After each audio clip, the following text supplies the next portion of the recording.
교회는 여자가 찬양 인도를 해? 그리고 나간대요. 그래서 제가 그랬어요. 감사합니다 그랬어요. 할렐루야 그랬습니다. 얼마나 감사해. 여러분, 그런 분들 솔직히 말씀드릴게요. 그런 분들 안 오셔도 됩니다.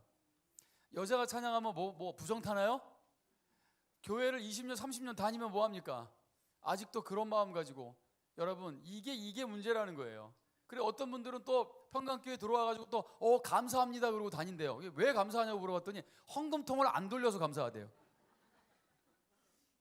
이제 어떻게 하실래요? 다음 주부터 돌릴 건데 못 다니시겠네 이제. 자, 여러분, 제가 왜 이런 얘기를 합니까? 제가 비아냥대려고 하는 게 아니에요. 여러분, 하나님의 영광은 거창한 게 아니에요. 그거는 하나님 아버지의 궁극적인 목적이고요. 예수님이 이 땅에 오셔서 십자가를 지신 궁극적인 목적입니다.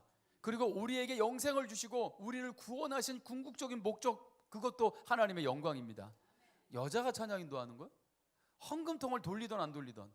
여러분, 도대체 그게 뭔가요? 그게 하나님의 영광하고 무슨 상관이 있나요? 여러분, 이런 잘못된 종교주의가 얼마나 하나님의 영광을 가리고 있는지 아십니까?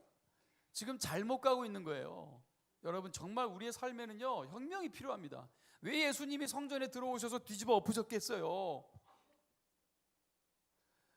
여러분, 그 진리도 아닌 거, 그 복음도 아닌 거, 여러분, 그거 하나님의 관심도 아닌 거, 그런 거 갖고 와가지고 뭘 시험 들었느니, 뭐 삐졌느니, 뭐 짜증나느니, 뭐 마음이 불편하다느니, 그게 하나님의 영광과 관련이 있습니까? 예수님이 불편하셨다면, 사도 바울이 불편했다면 오직 하나님의 영광이 가려질 때 불편한 거예요. 아멘입니까?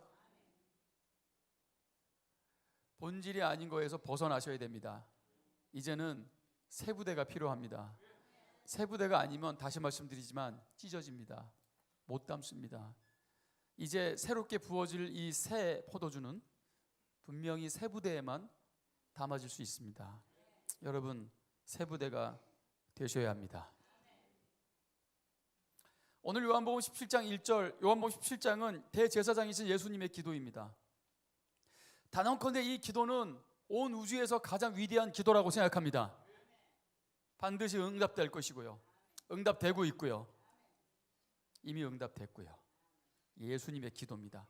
가장 분명하고 가장 명확한 이 기도는, 이 기도의 방향은 명확합니다. 우리에게 기도를 가르쳐 주시기도 했지만 우리에게 가르쳐 준 기도와 하나님이신 예수님이 하는 기도와는 조금 차이가 있죠. 똑같을 수는 없어요. 예수님의 기도를 흉내낼 필요는 없어요. 그래서 예수님이 가르쳐 주신 기도가 있기 때문에 너희는 이렇게 기도하라고 그랬지, 너희는 지금 요한복음 17절처럼 기도하라고 하진 않았어요. 예수님이 기도를 가르쳐 주셨어요. 여러분, 주기도문, 하늘에 계신 우리 아버지요, 큰 틀을 우리에게 가르쳐 주셨기 때문에 이 주기도문을 통해서 우리는 기도를 배웁니다. 주기도문적 기도를 배워야 돼요. 나중에 기도학교가 또 개설이 된다면 주기도문적 기도학교가 세워져야 된다고 저는 생각합니다. 저에게는 이미 평강 예배자 훈련학교 4개의 코스가 있습니다. 그거를 저희가 못했고요. 이제 교회에 더 많은 한 2-3명의 사역자들이 더 세워져야 됩니다. 저희 교회는 사역자가 더 3-4명이 더 세워져야 돼요. 그런데 솔직히 말씀드리지만 지금 재정이 없어서 사역자를 세울 수가 없습니다. 사역자의 생활을 책임져야 되는데, 자, 그러나 앞으로 하나님께서 우리를 더 축복하시고 더 많은 사역자들, 더 귀한 사역자들을 보내주실 줄 믿습니다. 그리고 분명히 말씀드리지만 여러분, 하나님께서 평강교회 많은 사람들을, 많은 일꾼들을 보내주실 거라고 저는 믿습니다. 올 거예요. 여러분, 깜짝 놀랄 정도로 많은 존귀한 분들이, 준비되고 예비된 분들이 평강교회에 올 겁니다. 왜냐하면 영광을 사모하는 사람들은 오게 돼 있어요. 이 시대의 영광을 갈망하는 사람들은 올 수밖에 없습니다. 왜냐하면 평강교회는 그 영광의 빛을 발산하는 교회가 될 것이기 때문에, 그래서 그 영광을 갈망하는 이 시대의 진정한 세부대들이 몰려들 거라고 저는 믿습니다. 아멘입니까?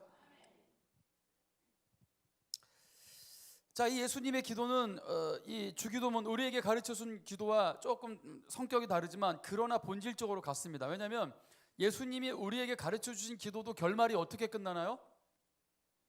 나라와 권세와 영광의 아버지께 영원히 싸움나이다. 궁극적으로 하나님의 영광을 나타내는 기도입니다. 궁극적으로 하나님의 영광, 하나님께 모든 영광을 돌려야 된다는 거예요. 우리에게 가르쳐준 기도도 그렇게 끝납니다. 여러분, 이 요한복음 17장의 기도도 계속해서 하나님의 영광을 위하여, 하나님의 영광을 위하여. 지금 예수님께서 자기가 영광되기를 구하고 있는데, 자기가 영광돼야 되는 이유가 뭐냐면 아버지를 영광 또 영화롭게 하기 위하여 자기를 영화롭게 해달라고 기도하는 겁니다. 자기를 영화롭게 해달라고 하는 예수님의 기도는 아버지께서 내게 주신 권세로 말미암아 저들을 내게 주셨다고 말씀하십니다. 즉 저들이 누구냐면 제자들이에요. 제자들. 그리고 그 제자들을 어떻게 했다는 거야? 그들에게 영생을 줬다는 거예요. 예수님이 아버지가 주신 권세를 가지고 저들에게 영생을 주게 하시려고. 그 영생이 뭐냐면 구원이에요. 자, 그러면 우리를 구원하신 궁극적인 목적이 오늘 이 기도에 나와요. 우리를 구원. 여러분 구원 받으셨습니까? 구원 받으신 분만 아멘 하세요. 네. 구원 못 받으신 분은 아멘 안 하셔도 됩니다.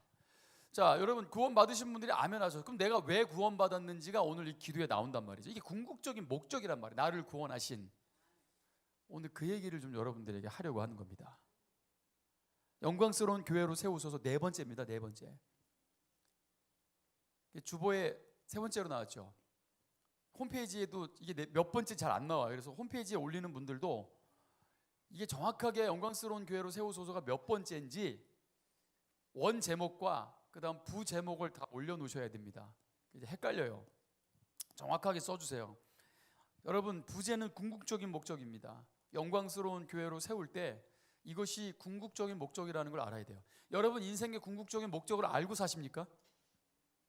왜 사십니까? 무엇을 위해서 사십니까? 이 궁극적인 목적을 아는 사람은요, 일어서도 영광, 앉아서도 영광, 먹을 때도 영광, 마실 때도 영광. 근데 이게 바울의 삶이 그랬거든요. 앉거나 일어서거나 뭘 먹거나 마시거나 할렐루야, 무엇을 하든지 하나님의 영광을 위해서 하라 그랬어요. 근데 이게 궁극적인 목적을 알기 때문에 그런 겁니다. 근데 여러분 이 궁극적인 목적을 알고 사는 사람하고 전혀 모르고 사는 사람하고는 완전 차원이 달라요. 수준이 다르고 차원이 다른 거예요. 네가 눈물 젖은 빵을 알아? 라고 말할 수 있는 사람이 이 영광의 목적을 아는 사람이에요. 그저 얕은 물가에서 여러분 소위 이제 접신물에서 헤엄치면서 뭐가 수영을 아는 것처럼 착각하지 마시고요. 진정한 인생의 의미는 여기에 있습니다. 너희가 영광을 알아? 뭐 그거예요. 니들이 개맛을 알아? 이게 아니고 니들이 영광을 알아? 하나님의 영광? 도대체 그 영광이 무엇이길래 예수님은 오셔서 이제는 때가 이르러 싸우니라고 말합니다. 죽을 때가 됐다는 거예요. 무엇을 위해서? 영광을 위해서. 자, 그럼 여러분 생각해 보십시오. 십자가는 고통이고 절망이고 징그러운 거고, 예? 슬픈 거고 이게 아니었다는 거예요. 십자가는 오늘 예수님이 때가 이르렀는데 이제 아들을 영화롭게 할 때가 왔다는 거죠. 그 때가. 근데 그 때가 십자가를 질 때예요. 여러분 십자가는 1년에 한 번씩 눈물 짜낼 때가 아니란 말이죠. 이제 곧 우리가 이제 사순절이 이제 다가올 건데 고난주간도 올 거고. 자, 여러분 사순절과 고난주간에 정말 하나님의 더 크고 위대한 영광을 저는 나타내기를 원합니다. 그냥 눈물 흘리려고 만들어낸 절기가 아니란 말이죠. 뭔가 잘못 가고 있는 거예요.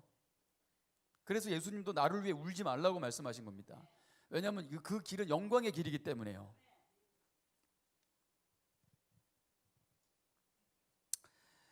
오늘 이 영광에 사무치는 한 사람이 있습니다. 영광을 위해서 살았던, 여러분 이 사람이 바로 스코틀랜드의 종교개혁자, 종교개혁 지도자 존 낙스라는 사람이에요. 이 사람은 기도의 거장으로 알려져 있습니다. 정말 무섭게 기도하는 기도의 거장입니다. 이 존 낙스의 사상은 스코틀랜드에서 사실은 자생적으로 일어나기도 했지만, 그러나 이 존 낙스가 나중에 원래 이 사람이 그 스위스 개혁자들하고도 약간 그 부딪힘이 있었지만 결국은 그 스코틀랜드에서 핍박을 받고 이 사람이 스위스로 잠깐 이주했던 그런 기록이 있어요. 그래서 칼빈을 만납니다. 칼빈을 만나면서 칼빈의 많은 사상이 이분에게 흡수가 돼요. 교만한 건 아니죠. 배워야 될 건 배워야 된다는 사람인 거예요. 저도 그걸 갈망합니다. 얼마든지 저도 배우길 원하고. 여러분 이 칼빈을 통해서 받아들이고요. 사실은 이 장로교 신학이 들어와요. 그래서 소위 이제 그 청교도 장로교, 청교도적 장로교가 이제 그 영국에서 이제 일어나게 되죠. 청교도. 그래서 실제로 그 로이드 존스 목사님은 이 청교도의 창시자를 존 낙스라고 일컫기도 하고, 오늘날 많은 학자들에 의해서 실제로 이 청교도적 장로교는 이 존 낙스부터 시작됐다 이렇게 이야기합니다. 자, 굉장히 훌륭한 분이에요. 이분이 스코틀랜드에서 종교 개혁을 진행했던 분입니다. 자, 근데 이 당시에 이분이 스코틀랜드에서 종교 개혁을 할 때 마지막 스코틀랜드의 통치자가 있었는데, 이 여왕이 바로 메리 여왕인데, 이게 여러분 그 블루드 메리라고 피의 여왕입니다. 아주 유명한 여인이에요. 아주 성질이 괴팍하거나 굉장히 무서운 여인입니다. 근데 이 여인이 굉장히 열정적인 카톨릭 신자이기도 했어요. 근데 이 여인이 그 개신교를 반대하기 위해서 개신교 목사들을 300명을 잡아다가 죽입니다. 무려 300명의 목사들을 이미 죽였습니다. 자, 그걸로 끝이 안 났어. 그래, 이 여인은 아예 그냥 이 스코틀랜드에서 이 개신교도들을 싸그리 다 죽여버려라, 이런 명령이 떨어진 거예요. 이때 존 낙스가 그 이야기를 듣고 자기 서재로 들어갑니다. 서재로 들어가서 존 낙스가 기도를 하기 시작한 거예요. 거의 피를 토하는 기도를 하게 되었다고 합니다. 그때 이 존 낙스의 기도가 무슨 기도냐면, 하나님, 스코틀랜드를 내게 주십시오. 스코틀랜드를 내게 주십시오.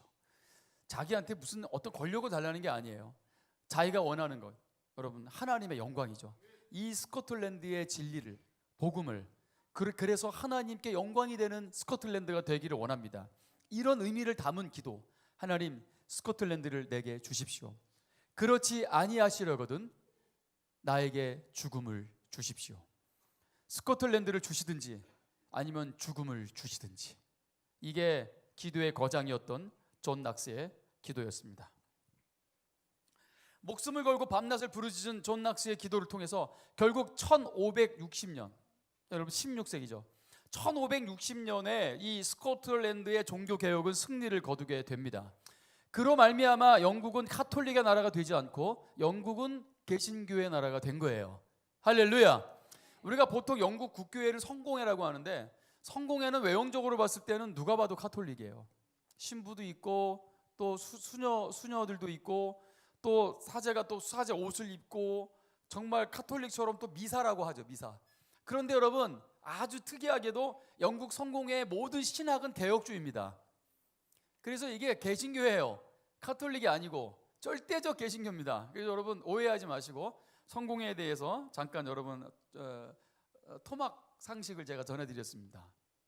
그리고 군복을 입고 매년 12월 달 되면 종을 치면서 또 이렇게 모금을 하는 구세군이라고 그러죠. 구세군도 개신교입니다.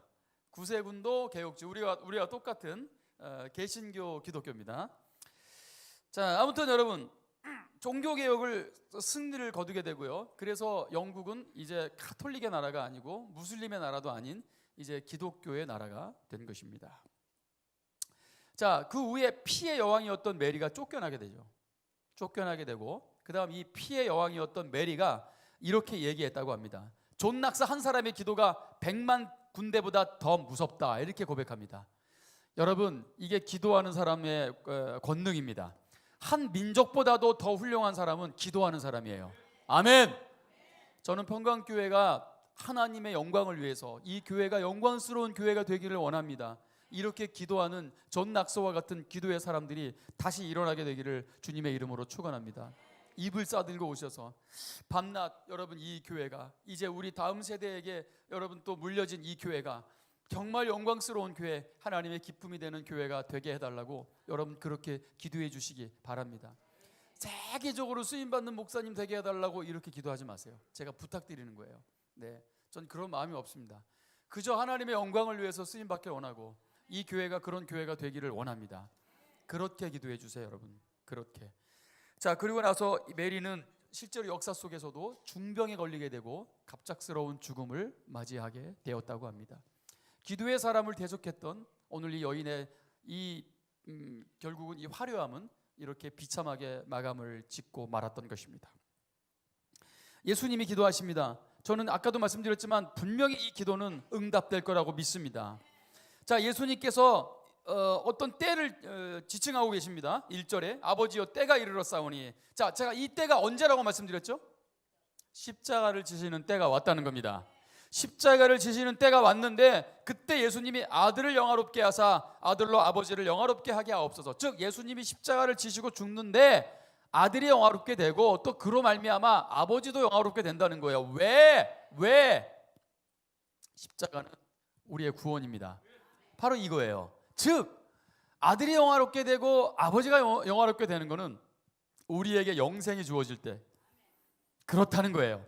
우리를 구원하시고자 하시는 여러분 하나님의 목적이 바로 십자가를 통해서 이루어진다는 겁니다. 그래서 십자가는 영광입니다. 아멘. 우리는 그 영광으로 말미암아 부름받은 거예요. 영광의 찬송, 영광의 자녀들이 된 것입니다.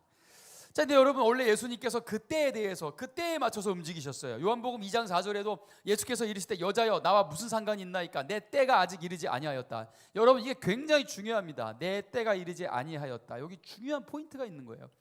아직 오지 않은 그 때는 그럼 어떤 때인가?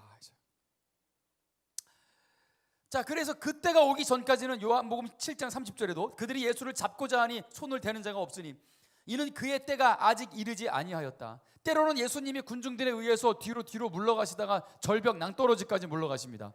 자, 근데 그때 더 이상 예수님을 밀쳐내지 못하죠. 오히려 홍해같이 갈라진 그 사이로 예수님의 권능은 더 크게 나타나고 그 갈라진 그들 사이로 예수님은 당당하게 걸어가십니다. 이게 뭡니까? 그걸 왜 피하신 거예요? 니들이 한번 하고 싶은 대로 해봐라 이거예요. 근데 결국은 니들은 아무것도 할 수가 없다는 거죠. 오직 예수님은 하나님의 타임 속에 움직이십니다. 때가 되지 않으면 절대로 여러분 저들은 예수님의 털끝도 건드릴 수가 없는 것입니다. 우리도 마찬가지예요. 하나님의 때가 아니면 사탄은 절대로 우리의 털끝도 건드릴 수가 없습니다. 손댈 수 없어요. 우리는 죽지 않고 살아서 하나님의 영광을 보게 될 줄 믿습니다. 그러나 하나님의 때가 되면 우리는 갑니다. 언제든지 하나님의 부르실 때가 되면 가는 겁니다. 저 영원한 천국으로. 할렐루야. 여러분 천국 가길 원하십니까? 오늘 가길 원하시면 아멘 하세요. 오, 할렐루야. 일부 예배 때는 한 명도 아멘 안 하더라고요. 여러분이 오늘 아멘 하신다고 해서 하나님의 뜻과 일치되면 가는 거지만 하나님의 뜻이 아니면 우리는 살아서 죽지 않고 살아서 하나님의 영광을 보게 될 줄 믿습니다. 아무튼 그러나 바울은 죽든지 살든지 죽든지 살든지 오직 하나님의 영광을 위해서 죽어도 영광, 살아도 영광, 모든 것이 하나님의 뜻 가운데 있을 줄 믿습니다. 이런 믿음으로 사셔야 됩니다. 그러나 그때가 왔어요. 이제 마태복음 26장 45절은 이제 그때가 왔다고 얘기합니다. 읽겠습니다. 45절 시작. 이에 제자들에게 오사 이르시되 이제는 자고 쉬라. 보라 때가 가까이 왔으니 인자가 죄인의 손에 팔리느니라 그랬어요. 보라 때가 가까이 왔다. 인자가 죄인의 손에 팔릴 것이다. 자, 이제는 그때가 왔다. 당당하게 주님이 인정하십니다. 그때가 오니까 예수님은 이제 끌려가십니다. 아무런 힘이 없어요. 모든 걸 다 내려놓으신 거예요. 맡기는 거죠. 왜냐하면 그때를 위해서 오셨으니까요. 근데 마치 여러분 사탄은 자기가 이겼다고 생각하고 마치 예수님이 정말 힘이 없어서 끌려오는 것처럼 착각했겠지만 예수님은 바로 이 때를 위해서 기다리셨고 이 때를 위해서 참으신 겁니다. 그리고 그때가 찾아온 겁니다. 그 여러분 십자가에서 죽으시는 때 바로 아들이 영화롭게 되고 아버지가 영화롭게 되는 그때. 자, 그러면 예수님이 십자가의 죽으심으로 인해서 어떤 일이 벌어진 겁니까? 자, 히브리서 2장 14절 다 같이 읽겠습니다. 시작. 죽음을 통하여 죽음의 세력을 잡은 자 곧 마귀를 멸하시며. 할렐루야. 놀라운 비밀, 놀라운 신비죠. 사탄은 마치 힘없이 끌려가는 예수님, 유대인들도 깔깔깔 웃으면서 그를 조롱하며 어디 한번 십자가에서 내려와 봐라라고 큰 소리 치지만 예수님은 십자가를 지러 오신 겁니다. 어디다 대고 깔깔대며 조롱하고 말이죠. 여러분 이 시대 사람들이 그렇습니다. 진리를 모르니까 여러분 자꾸 예수님을 향해서 예수님의 몸된 교회를 향해서 깔깔거리며, 물론 교회가 아닌 교회를 향해서 그럴 수 있죠. 그러나 진짜 진리를 향해서 그런 거, 여러분 마귀도 그렇습니다. 마귀가. 자, 그런데 죽음을 통해 죽음의 세력을 잡은 자 마귀를 멸하셨다는 거죠. 이게 십자가에서 벌어진 일입니다. 예수님은 죽으시지만 그 죽음을 통해서 벌어진 일이라는 거예요. 제가 그린 그림을 계속해서 보여드렸잖아요. 금요일 날도 제가 그렸다기보다 제가 짜집게 한 겁니다. 해골 그림, 십자가 그림을 가져다가 제가 저렇게 정말 보여드리고 싶었어요. 저게 여러분 예수님의 죽음을 통해서 벌어진 일이기 때문에, 자, 저게 이제 요한복음 19장 17절에 나오는 그 말씀이잖아요. 자, 한번 읽어보겠습니다. 보입니까? 눈 좋으신 분들만 한번 읽어보세요. 시작. 예수께서 자기의 십자가를 지시고 해골, 히브리 말로 골고다이라는 곳에 나가시니. 됐습니다. 할렐루야. 아우, 주민 좋습니다. 잘 땡겼어요. 센스 있어. 자, 근데 여러분, 저 해골이 뭐라 그랬어요? 골고다. 저 예수님이 십자가를 지신 언덕의 이름이 해골이란 말입니다. 해골. 근데 저 해골 언덕이 해골처럼 보였을 뿐 아니라 저 언덕에서는 이미 이교도들에 의해서 죽음의 신이 숭배되고 있는 곳이었어요. 저곳이. 근데 그 죽음의 신이 바로 해골입니다. 지금도 아프리카나 저기 원주민들 막 들어가면은요, 해골 막 그 종교 그 원주민들 들어가면은 항상 여러분 무당들이 있어요. 근데 항상 얘네들이 지팡이에다가 꼽아놓는 게 대부분 뭐냐면 해골입니다. 해골, 즉 죽음. 왜냐하면 이 세상에서 가장 강한 게 죽음이라고 생각하고 결국 그 죽음을 지배하고 있는 게 마귀라고 생각하는데, 그래서 그 마귀, 즉 죽음의 신을 숭배하는 종교가 굉장히 많습니다. 대부분. 그래서 그 죽음의 종교를 두려워하는 겁니다. 그래서 이 종교 지도자들도 그 죽음이라는 것을 통해서 권세를 갖고 또 그런 죽음의 신에 의해서 어떤 지배력을 갖게 되는 거예요. 자, 그 당시에도 이 죽음의 신을 숭배하는 장소가 골고다였다는 거죠. 자, 근데 여러분 예수님께서는, 하나님께서는 그 해골이라는 그 머리 위에 십자가를 꽂겠다고 결정하신 거죠. 하필 십자가를 져도 그런 해골이라는 언덕 위에다가 십자가를 지신 겁니다. 그래서 그림 보여줘. 저는 그냥 저거를 아예 우리 교회 깃발로 만들까? 좀 이상하겠죠? 아니면 우리의 손목에 새기고 이마에 새길까요? 그러면 이단으로 할 거예요. 그 의미만 제대로 아시면 됩니다. 자, 여러분, 오늘 근데 저 말씀이 무려 창세기 3장, 이 창세기 그냥 맨 앞에 기록된 말씀이라는 것을 제가 말씀드렸죠. 자, 창세기 3장 15절 다시 한번 보셔야 돼요. 이건 뭐 100번 1000번 반복해도 부족함이 없습니다. 자, 창세기 3장 15절 시작. 내가 너로 여자와 원수가 되게 하고 네 후손도 여자의 후손과 원수가 되게 하리니 여자의 후손은 네 머리를 상하게 할 것이고. 자, 입니다. 여자의 후손은 어디를 상하게 해요? 자, 그럼 여러분, 인류 역사상 여자의 후손은 단 한 명밖에 없습니다. 남자와 상관없이 태어나신 유일하신 분, 그분은 여자의 후손입니다. 아멘. 그 여자의 후손인 바로 예수님을 말하는 건데, 그 예수님이 사탄의 머리를, 뱀의 후손의 머리를 상하게 했다는 거예요. 그게 바로 그 그림 올려줘요. 네. 자, 저 머리 골고다 언덕, 해골이라는 골고다 언덕, 저 뱀의 머리를 상하게 했다는 거예요. 그래서 십자가가 딱 꽂히는 순간 어떻게 됐어요? 머리통이 깨졌죠. 좀 어설픈데 제가 그린 거예요. 저거 지렁이가 아니고 제가 이렇게 그린 겁니다. 그리고 나서 코에서 뭐가 터져요? 쌍코피. 저것도 제가 그린 거예요. 저 코에서 마귀가 쌍코피가 터지고 그 다음 이빨이 그냥 다 엉그러졌어요. 저 이빨도 제가 칠한 겁니다. 저거. 네. 땡기면 안 돼요. 어설프잖아요. 네. 저 이빨이. 그런데 여러분, 사탄이 저렇게 작살났지만 그러나 여전히 사탄은 건재합니다. 왜냐하면 머리가 작살났지만 사탄은 보이지 않는 존재이기 때문에. 그래서 영적으로 깨어있지 않으면 속습니다. 왜냐하면 사탄은 거짓말의 천재입니다. 사탄은 얼마든지 거짓말을 해서 여러분의 모든 관계를 무너뜨리게 할 수 있습니다. 사탄은 얼마든지 거짓말을 해서 여러분 이 교회에 하나님의 영광이 임하지 않도록 할 수 있습니다. 그래서 우리는 그 거짓말을 분별해내야 합니다. 우리가 싸울 때는 거짓말에 속지 않아야 돼. 그래서 우리는 진리로 싸워야 합니다. 그래서 우리는 정직으로 싸워야 합니다. 우리는 겸손으로 싸워야 합니다. 정직과 겸손이 임하는 교회가 영광스러운 교회입니다. 어떻게 거짓말이 난무하는 교회에 하나님의 영광을 볼 수 있겠습니까? 여러분, 정직을 택하시기를 축원합니다. 이 놀라운 일이 벌어졌단 말이죠. 십자가 위에서. 자, 그래서 십자가가 영광이라고 말씀하신 겁니다.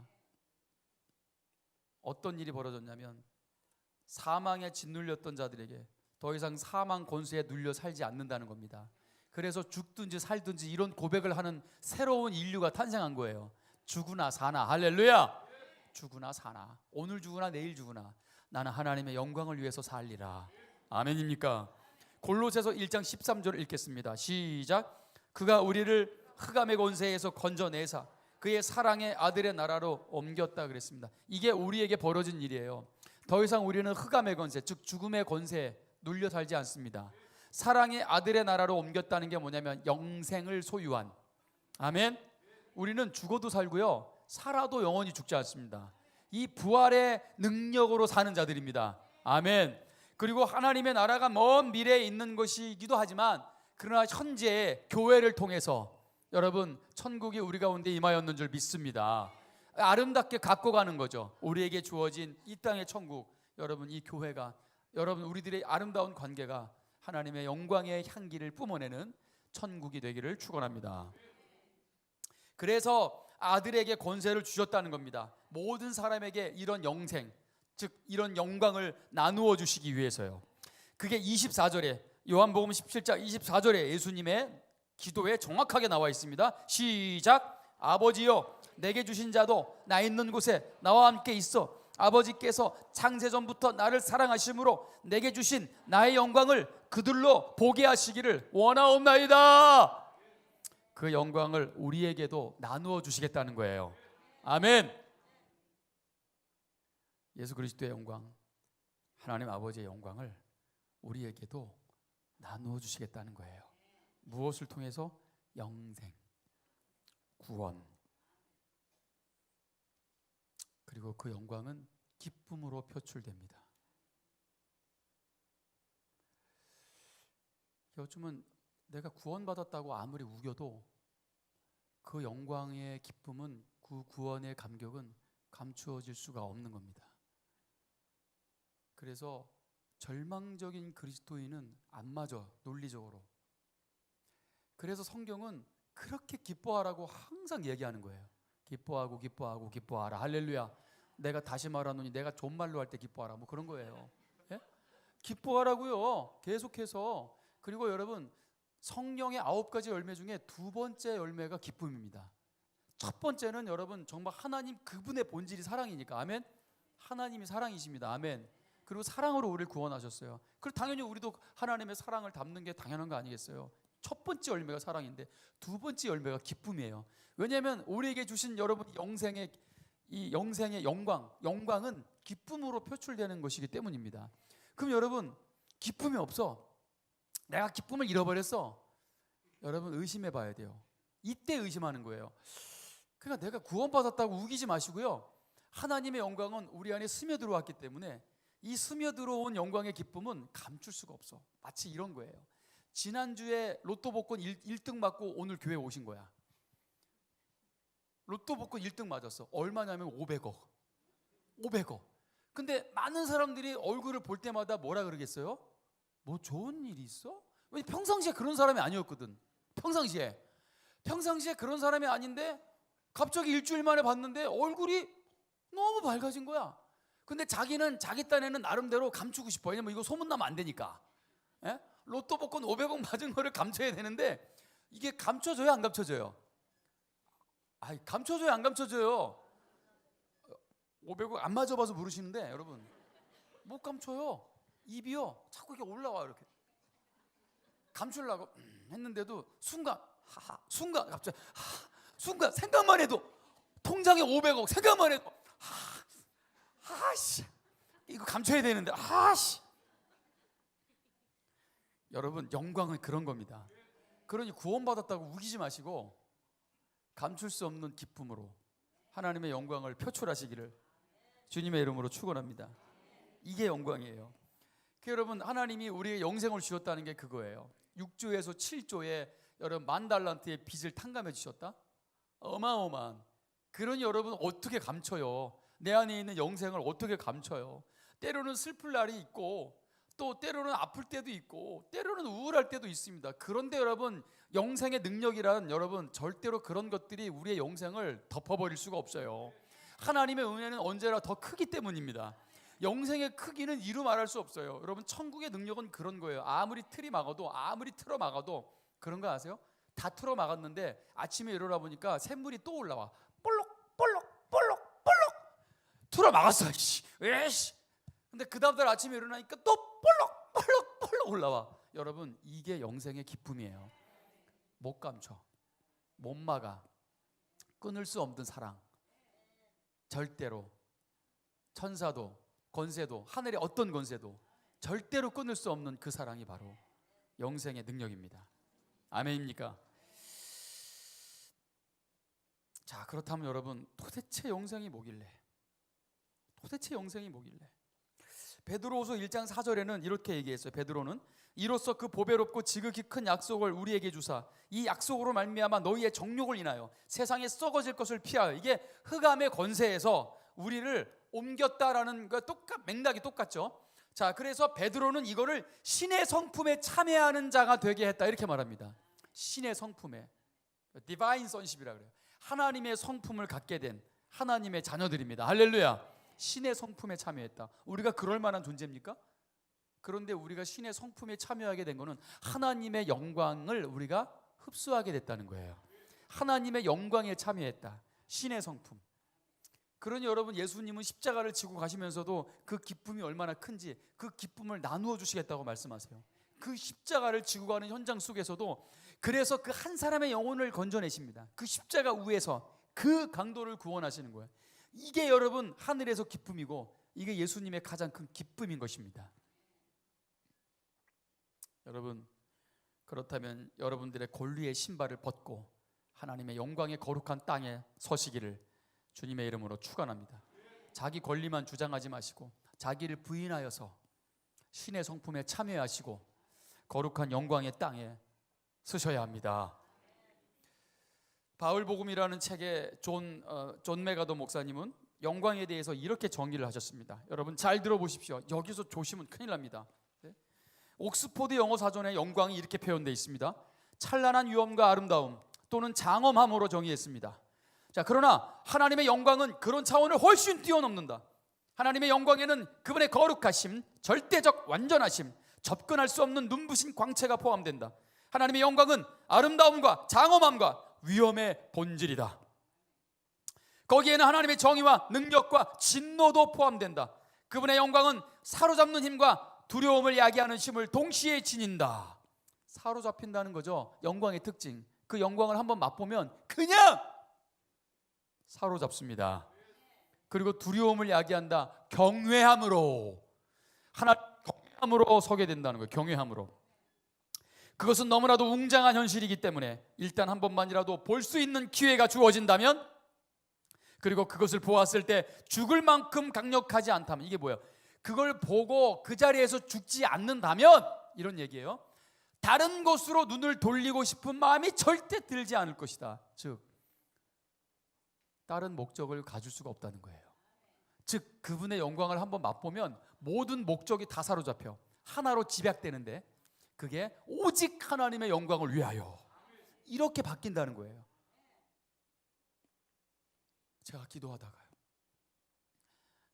뭔가에 끌려가는 듯한 느낌을 경험한 적이 있습니다. 때로는 그것을 황홀경이라고 하는데, 늘 황홀경에 빠지는 사람은 아니에요, 저는.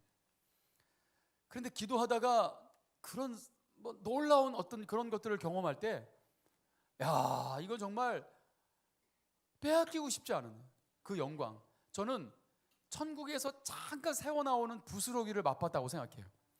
아니 도대체 그 영광이 뭐길래 그 부스러움을 맛봤는데도 정말 사람을 미치게 만들어요. 네? 빼앗기고 싶지 않은 거예요. 빼앗기지 않을 거야, 뭐 이거잖아요. 절대 빼앗기지 않을 거야. 정말 그 영광을 따라서 살고 싶은 겁니다. 여러분 그런 거예요. 마치 마약 중독에 걸린 사람은 다른 목적이 없어요. 오직 한 가지 목적만 생기거든요. 마약 중독에 걸린 사람의 목적이 무엇인지 아세요? 오직 한 가지 목적만 있어요. 뭘까요? 마약 중독 안 걸려봐서 모르시는데 지금 여러분들 마약 중독자한테 물어보세요. 마약 중독 걸리면 오직 한 가지 목적만 있어요. 뭐냐면 마약을 계속해서 먹을 수 있는 거예요. 싼 값에 구해줘야 되고, 그죠? 그걸 못 떠나는 거죠. 우리 그걸 중독이라고 하는 겁니다. 오직 한 가지 목적이에요. 예, 그래서 모든 걸 다 팔아서 마약만 삽니다. 이 굉장히 무서운 거죠. 근데 여러분, 이게 부정적으로 제가 예를 들었지만, 영광은 성격은 비슷하지만 우리의 눈빛을 더 살아나게 만들고요, 우리의 삶의 의미가 더 무엇인지를 밝히 보여주고요, 우리를 가장 건강하고 가장 균형 잡힌 삶으로 이끌어 준다는 거예요. 종교적 광신도를 만들 거라고 착각하지 마십시오, 여러분. 어떤 그리스도인의 건강한 삶이 종교적 광신도의 삶을 살겠습니까? 그건 사이비 이단. 사이비 이단들이 그렇죠. 우리는 사이비 이단 집단이 아니에요, 여러분. 진리를 사랑합니다. 가장 건강하고. 그래서 저희 목회 3대 철학이 방향, 소통, 균형입니다. 아멘입니까? 우리는 지도를 받습니다. 우리는 교계 어른들의 지도를 받아요. 우리가 잘못된 신학으로 가고 있다면 분명히 지적이 들어올 겁니다. 잘못 가르치고 있다고, 잘못된 성경을 가르쳤다고, 성경을 잘못 해석했다고 배웁니다. 언제든지 들을 마음이 있습니다. 우리는 건강한 교회입니다. 우리는 균형 잡힌 교회입니다. 아멘입니까? 아직은 그렇게 건강한 그 권위자들이 존재한다는 거예요. 여러분, 세계 교회 안에 하나님이 아직도 그런 건강한 단체들을 하나님이 지키고 계십니다. 그래서 우리의 성경이 이렇게 건강하게 보존되어 있는 거예요. 아멘. 이단 사이비들은 절대 안 들어먹습니다. 자기가 중심이에요, 세상에. 자기가 예수거나, 자기가 발견한 신학이 세상에 어느 데도 없다고 말합니다. 오직 자기들만이 발견한 거라고 주장합니다. 안 듣습니다. 이게 위험한 거예요. 이게 이단들의 특징입니다. 평강교회는 그런 교회가 아닙니다. 아멘입니까? 하나님의 영광은 그런 거예요. 우리를 사이비적 광신도로 이끌어주는 게 아니라, 여러분, 진정한 눈을 뜨게 만들어주죠. 세상의 어둠에 매여서 살았던 우리들에게 진정한 기쁨이, 진정한 자유가 무엇인지를 맛보게 해준다는 겁니다. 그래서 우리는 끊임없이 따라가는 거예요. 그 영광을 포기하고 싶지 않은 마음이 우리 안에 계속해서 끌어오르는 거예요. 자, 베드로가 여러분 영광을 말하면 또 제가 말합니다. 변화산에서 누가복음으로 제가 말씀을 드리겠습니다. 누가복음 9장 32절 33절에 베드로와 및 함께 있는 자들이 깊이 졸다가 온전히 깨어나, 자, 졸다가 변화산에서 예수님, 변형된 예수님을, 예수의 영광과 및 함께 선 두 사람을 보더니, 이렇게 나와요. 자, 예수님의 영광, 예수님이 영광스럽게 지금 변형되셨어요. 근데 함께 선 두 사람도 그랬네. 그게 바로 모세와 엘리야입니다. 근데 두 사람이 떠날 때, 두 사람이 이제 대화가 끝나고 떠났어요. 떠났는데 베드로가 예수님께 여쭙습니다. 주여, 우리가 여기 있는 것이 좋습니다. 자, 영광을 보게 되면 이렇게 돼요. 그냥 떠나기 싫어요. 왜냐하면 그 자리가 천국이 돼버리거든요. 그래서 우리가 초막을 셋을 짓겠습니다. 초막집을 짓겠습니다. 하나는 주를 위하여, 하나는 모세를 위하여, 하나는 엘리야를 위하여. 근데 자기가 하는 말을 모르고 있다는 게 뭐예요? 진정한 그 영광의 의미를 알지 못하고 있는 겁니다.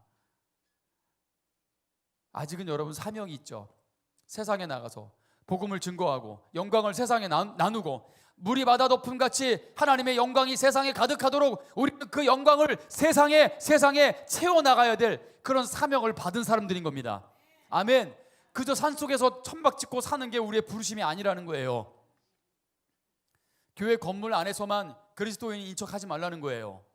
하나님의 영광은 세상으로 나가 우리의 삶을 통해서 삐쭉삐쭉 삐져나오는 영광의 기쁨을 통해서, 영광의 진정한 평강을 통해서, 온유함을 통해서 우리의 착한 행실을 보고 믿지 않는 사람들이 오히려 하나님께 영광 돌리게 되는, 그것이 우리를 영광스러운 자녀로 부르신 하나님 아버지의 목적입니다. 궁극적 목적. 자, 근데 그 영광을 맛본 사람이 또 한 명이 나오네. 구약의 대표적인. 자, 보겠습니다. 누가 또 그 영광을 맛봤을까요? 출애굽기 33장 11절 시작. 사람이 자기의 친구와 이야기함 같이 여호와께서는 모세와 대면하여 말씀하시며, 모세는 진으로 돌아오나 눈의 아들 젊은 수종자 여호수아는 회막을 떠나지 아니하니라. 자, 여러분 보세요. 사람이 자기의 친구와 이야기함과 같이, 자 여러분, 뭔가 누가복음 9장 앞에서 읽었던 본문과 굉장히 흡사하죠. 자, 지금 예수님과 엘리야와 모세가 대화하는 광경을 목격했잖아요, 베드로가. 근데 지금 여호수아가 모세와 하나님과 대화하는 광경을 똑같이 목격합니다.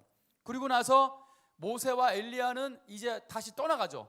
변화산에서 떠나가죠. 모세와 엘리야가 떠나가는데 오늘 본문에서도 모세는 진으로 돌아갑니다.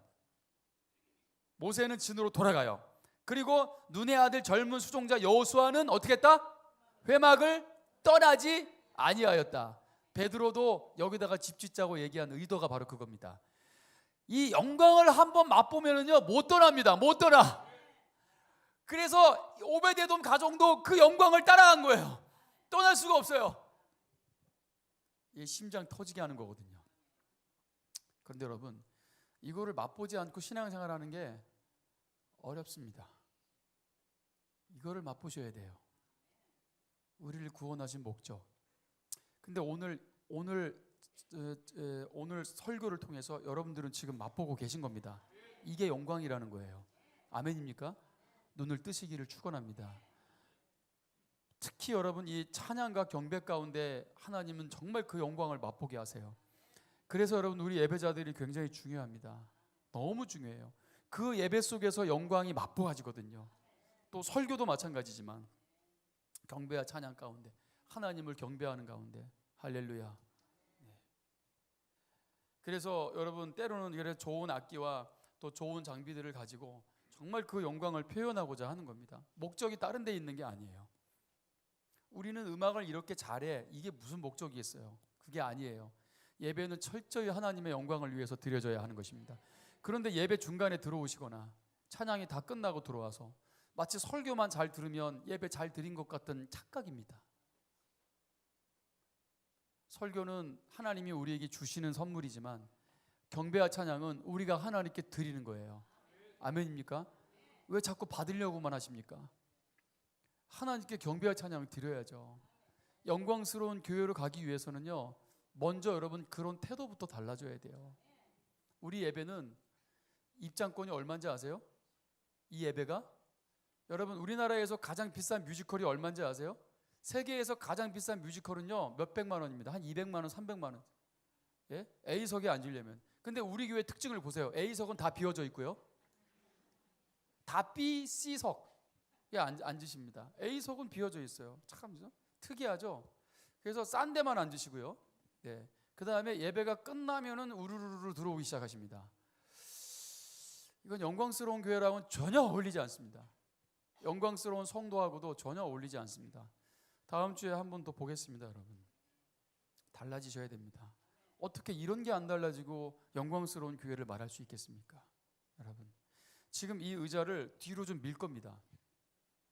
왜냐하면 이 앞에 공간이 좀 필요해요. 앞으로 저는 개인적으로 성찬식을 좀 자주 하고 싶어요. 한 달에 한 번씩. 왜냐하면 성례 예식은 굉장히 중요한 교회 3대 표지 중에 하나이기 때문에요. 1년에 한 번, 두 번 하는 게 아닙니다. 그래서 한 달에 한 번씩 성례 예식을 하고 싶으면 그럼 앞에 좀 공간이 많이 있어야 됩니다. 그리고 이 앞에 안 앉으시는 분들이 앞에가 불편해서 그런 거예요. 왜냐하면 앞에 앉으면은요 목에 디스크인데, 디스크. 그래가지고 앞에 앉으면은 이렇게 돼요. 네, 그래가지고 이 앞에 앉는 걸 불편해하죠. 그래서 앞을 조금 뒤로 밀려고 합니다. 뒤로 붙이려고. 사실 대부분의 교회를 가보면은요 이렇게 뒤로 붙여져 있어. 그래서 앞에 공간이 있고 의자가 좀 뒤로 가 있는데 우리는 특이하게 너무나 앞으로 와 있어서 제가 당장 이번 주에 뒤로 좀 밀겠습니다. 그래서 장기적으로 저희가 성례 예식과 또 이제 앞에서 또 많은 분들이 앞으로 오셔서 찬양도 하고 또 기도도 하고, 네, 또 사역 기도도 받고 뭐 이런 좀 시간들을 좀 가질 때는요 앞에 공간이 필요해서 그런 거니까 놀라지 마시고.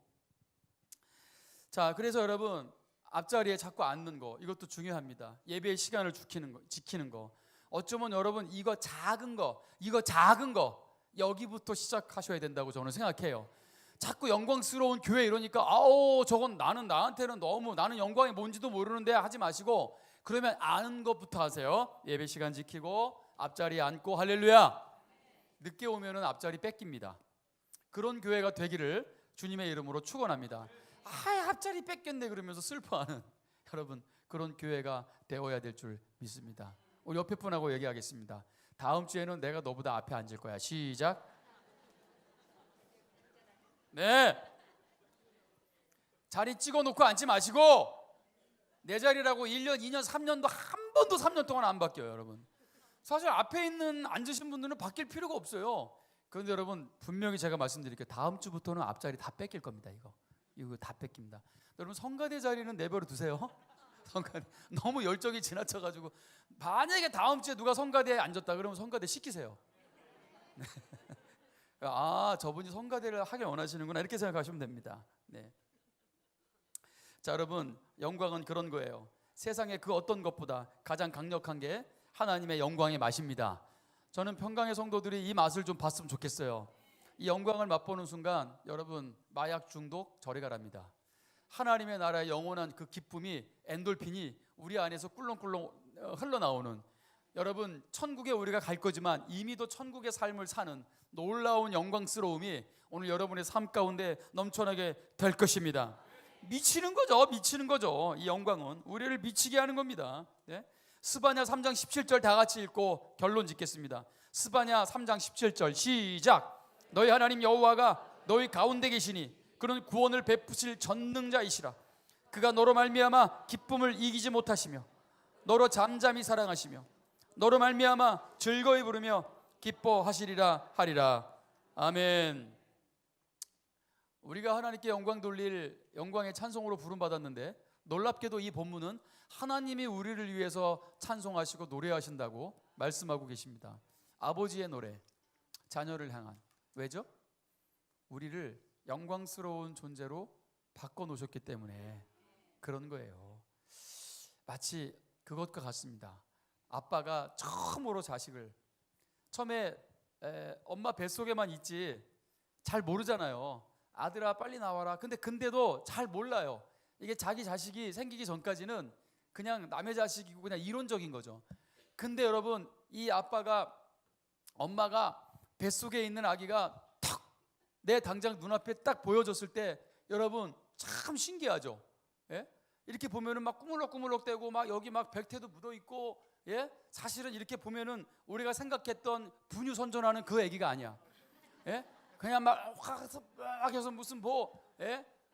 제가 정확하게 표현하면은 나무늘보 같은 나무늘보가 생겨가지고 이렇게 하는데 그렇게 보고 있는데 왜 부모의 눈에서는 뭐가 나와? 눈물이. 나무늘보인데 눈물이 막 나. 여러분 이게 영광입니다. 하나님은 우리를 그렇게 보세요. 예수님의 보혈이 우리를 그렇게 바꿔놨어요. 예수님이 주신 아버지가 예수님께 주신 권세로 예수님은 우리에게 영생을 주신 거예요. 그 영생은 구원인데 우리를 사랑의 아들의 나라로 옮겨 놓으신 거예요. 그래서 하나님은 우리를 볼 때 자기 아들이 보이시는 거예요. 이제 막 태어난 아이들을 볼 때 그래서 하늘에서 잔치가 벌어집니다. 오늘 말씀을 듣다가 여러분 내가 하나님의 자녀구나, 영광스러운 자녀구나 그렇게 깨닫는 순간 하나님은 여러분들을 위해서 노래하실 겁니다. 기쁨을 이기지 못하는 거예요. 그래서 아버지들도 눈물을 흘리지만 입에서는 웃고 있는 거야. 이 두 가지 행동이 동시에 나오는 거예요. 이게 동시에 우는 건지 웃는 건지 여러분 이게 스바냐 말씀이에요. 기쁨을 이기지 못하시며 이거예요. 너를 잠잠히 사랑하시며 너로 말미암아 즐거이 부르며 기뻐하시리라. 하나님은 우리 교회를 보면서 그렇게 우시면서 웃으십니다. 우리 교회가 바로 영광스러운 교회이기 때문입니다. 여러분 더 갈망하시고 영광스러운 교회를 꿈꾸시고 또 여러분 한 분 한 분이 그런 영광스러운 성도로 교회로 벽돌로 세워져가는 오늘 평강의 가족들 되시기를 주님의 이름으로 축원합니다.